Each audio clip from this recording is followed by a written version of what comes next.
당뇨병의 주 증상이 뭐냐고 많이 물어보세요. 근데 주 증상은 무증상입니다. 처음 진단될 초기에는 대부분 증상이 없다고 생각하시면 돼요. 뭐 만성 피로가 좀 느는 거 이런 것들은 있을 수 있지만 정확하게 다른 것들과 감별할 수가 없기 때문에 주 증상은 무증상이다. 단 혈당이 너무 높아졌을 때 나타나는 갈증이라든지 소변을 많이 보는 다뇨, 그다음에 음식을 많이 먹어도 계속 허기가 지고 체중이 빠지는 증상들은 대표적인 당뇨 증상이지만 당뇨 혈당이 너무 높을 때 고혈당일 때만 나타난 증상이다라고 알고 계시면 될 것 같습니다. 네. 단어 자체는 소변에 당이 많이 보이기 때문에 명명을 했지만 실제적으로 피 속에 혈중에 당분 수치가 정상치 이상으로 올라가는 병을 당뇨병이라고 할 수 있고요.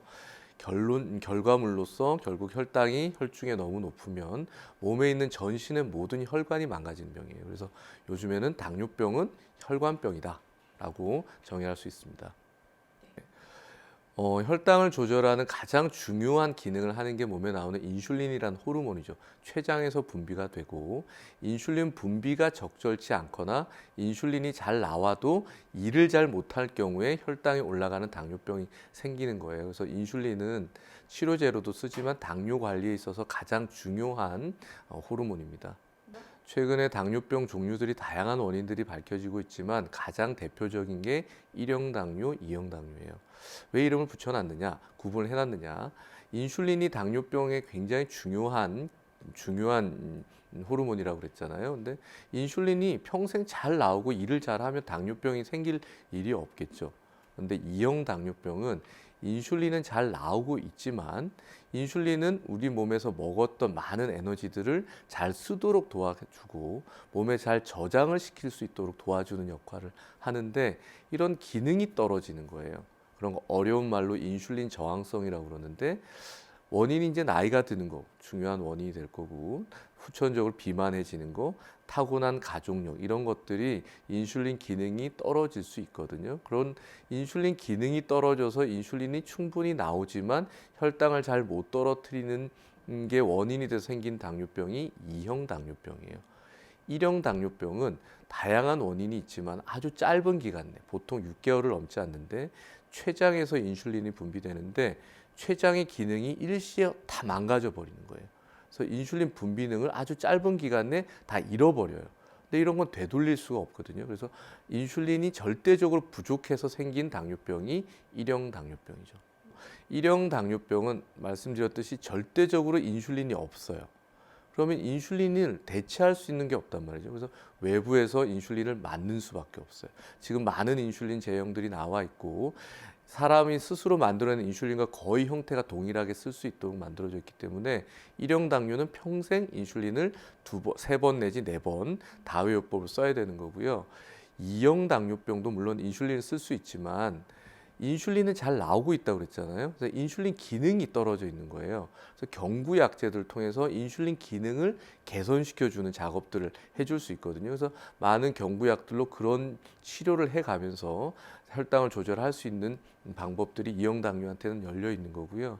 1형 당뇨는 무조건 경구약제에 대한 사용은 뭐 인슐린만 있으면 혈당이 잘 떨어지는 사람들이기 때문에 인슐린을 맞는 게 절대적인 거고 2형 당뇨는 경구약제를 가지고 치료를 할 수 있어요. 하지만 경구약제가 충분치 않을 경우에는 순차적으로 인슐린까지도 쓸 수 있다라고 알려져 있습니다.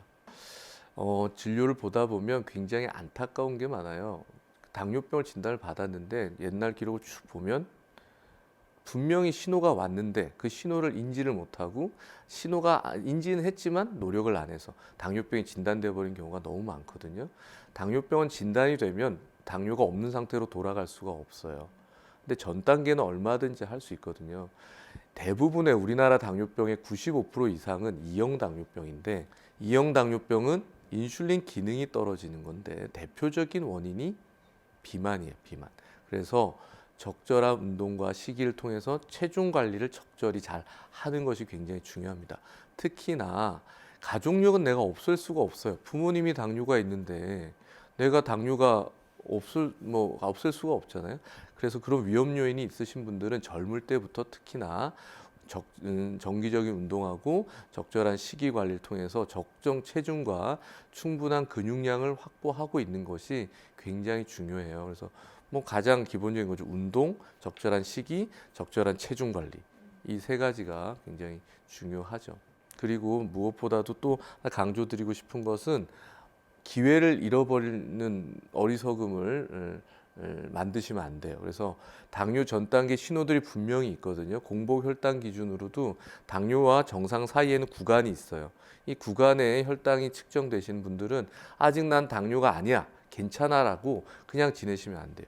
이게 내가 얻을 수 있는 가장 소중한 기회거든요. 이때 말씀드렸던 기본적인 생활관리, 체형관리를 통해 가지고 당뇨가 없는 정상 상태로 넘어가야 되거든요. 그래서 이 시기에 조금 더 경각심을 가지고 관리를 하셨으면 좋겠다는 생각이 듭니다.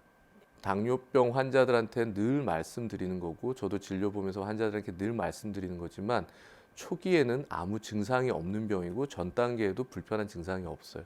그렇다고 결코 괜찮은 게 아니기 때문에 위험 요인이 있는 전 단계 환자들이나 초기 환자들도 증상을 믿지 마시고 정기적인 혈당 검사를 통해서 혈당 관리에, 당뇨 예방에 꼭 힘쓰셨으면 좋겠습니다.